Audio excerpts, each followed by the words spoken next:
السلام علیکم ناظرین، میں محمد اسلم حسین سیاست کی عالمی خبروں میں آپ سب کا استقبال کرتا ہوں۔ پیش ہے دنیا بھر سے آج کی کچھ اہم خبریں۔ متحدہ عرب امارات نے آج یعنی پیر کو کووڈ-19 وبائی امراض سے متعلق پابندیوں میں نرمی کا اعلان کیا ہے، بشمول ماسک پہننے اور نمازیوں کے درمیان فاصلہ ختم کرنے کا اختیار چارشنبہ 28 سپٹمبر سے لاگو کر دیا جائے گا۔ امارات میں نیشنل اتھارٹی برائے emergency crisis and disaster management نے ایک بیان میں کہا کہ اس نے ریاستی سطح پر کووڈ-19 وبائی امراض سے متعلق متعدد پابندیوں میں نرمی کا اعلان کیا ہے۔ انڈور پبلک مقامات پر ماسک کا استعمال 2.5 سال سے نافذ تھا۔ چہرے کا ماسک پہننا عوامی مقامات پر اختیاری ہوگا، لیکن طبی سہولیات، مساجد اور پبلک ٹرانسپورٹ میں اب بھی چہرے کا ماسک لازمی ہوگا۔ اسکولوں میں ماسک اختیاری ہے۔ پروازوں میں ماسک پہننا اب بھی لازمی نہیں ہوگا، لیکن ایئر لائنز اگر ضروری سمجھتی ہے تو اصولوں کو نافذ کر سکتی ہے۔ Abu Dhabi international hunting and equestrian exhibition کا 19واں ایڈیشن آج یعنی پیر سے شروع ہو چکا ہے، جس میں 58 ممالک کی 900 سے زائد کمپنیاں شرکت کی ہے۔ یہ 7 روزہ نمائش الظفر ریجن میں حکمراں کے نمائندے اور امارات فالکز کلب کے چیئرمین شیخ حمدان بن زاید ال نہیان کی سرپرستی میں منعقد کی گئی ہے۔ ایڈیسیکس میں متحدہ عرب امارات اور بیرون ملک سے 130 سے زائد مشہور فنکار، فوٹوگرافرز، خطاط، مجسمہ ساز اور آرٹ گیلریز کے علاوہ 100 سے زائد ماہرین شریک ہیں۔ اس سال کے ایڈیشن کا اہتمام امارات فالکز کلب نے کیا ہے۔ اس کے باضابطہ اسپانسرز میں ماحولیاتی ایجنسی ابوظہبی بین الاقوامی فنڈ برائے تحفظ، ابوظہبی نیشنل ایگزیبیشن سینٹر شامل ہیں، جہاں اس ایونٹ کا انعقاد کیا گیا ہے۔ متحدہ عرب امارات کے وزیر برائے خارجہ امور و بین الاقوامی تعاون شیخ عبداللہ بن زاید ال نہیان نے تنزانیہ کی وزیر برائے امور خارجہ و مشرقی افریقی تعاون تیمولا مولا سے ملاقات کی ہے۔ نیو یارک میں اقوام متحدہ کی جنرل اسمبلی کے 77ویں اجلاس کے موقع پر ہوئی اس ملاقات میں جنرل اسمبلی کے ایجنڈے میں شامل متعدد امور پر بات چیت کی گئی، جن میں موسمیاتی تبدیلی اور افریقی ممالک میں قابل تجدید توانائی کے استعمال کو فروغ دینے کے ساتھ ساتھ غذائی تحفظ کے چیلنجز سے نمٹنے میں بین الاقوامی تعاون کی کوششیں شامل ہیں۔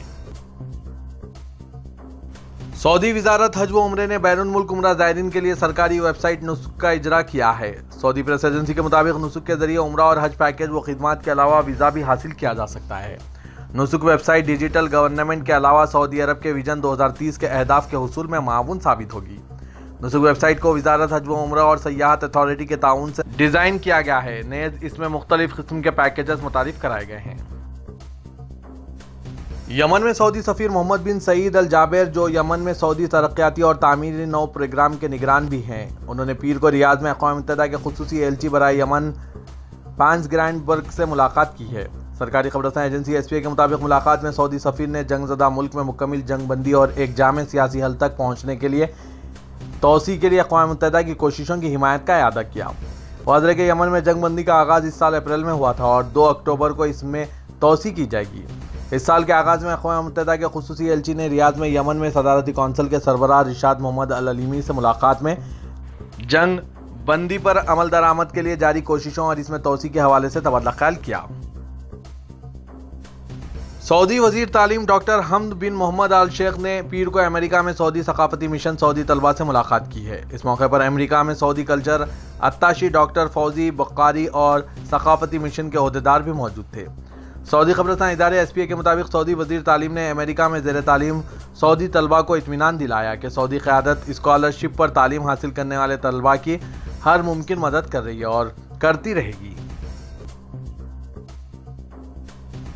German chancellor اولوف Scholz corona virus میں مبتلا ہو گئے ہیں۔ جرمن خبررساں ایجنسی DPA کے مطابق حکومتی ترجمان اسٹیفن نے کہا کہ چانسلر شولز کا کورونا ٹیسٹ پازیٹیو آیا اور انہیں وزارت عظمیٰ کی عمارت میں کوارنٹائن کر دیا گیا ہے۔ اور ان کے مطابق جرمن چانسلر نزلے زکام کی معمولی علامت دیکھنے میں آئی ہے اور کورونا ٹیسٹ مثبت آنے کے بعد رواں ہفتے میں متوقع رائے عامہ کے لیے کھلے مذاکرات منسوخ کر دیے گئے ہیں۔ سنی مسلم دنیا کے سب سے بااثر مذہبی اسکالر شیخ یوسف القرداوی انتقال کر گئے ہیں۔ القرداوی ایک مصری ہیں جو قطر میں مقیم تھے۔ International union of Muslim scholars کے چیئرمین اور اخوان المسلمین کے روحانی پیشوا بھی تھے۔ ان کی عمر 96 سال تھی۔ آج یعنی پیر کو ان کے انتقال کا اعلان آفیشیل ٹویٹر اکاؤنٹ پر کیا گیا۔ القرداوی جو پہلے الجزیرہ عربی پر مذہبی معاملات پر بات کرنے کے لیے باقاعدگی سے پیش ہوتے تھے، ایک مقبول ٹی وی پروگرام شریعت اور زندگی کی میزبانی کرتے تھے، جس میں انہوں نے پوری مسلم دنیا سے فون کالز کے ذریعے اپنے جوابات دیتے تھے، مذہبی احکام کی تقسیم اور ہر چیز پر مشورے پیش کرتے تھے، روزمرہ کی زندگی کے دنیاوی پہلوؤں سے عالمی سیاست کو واقفیت دیتے تھے۔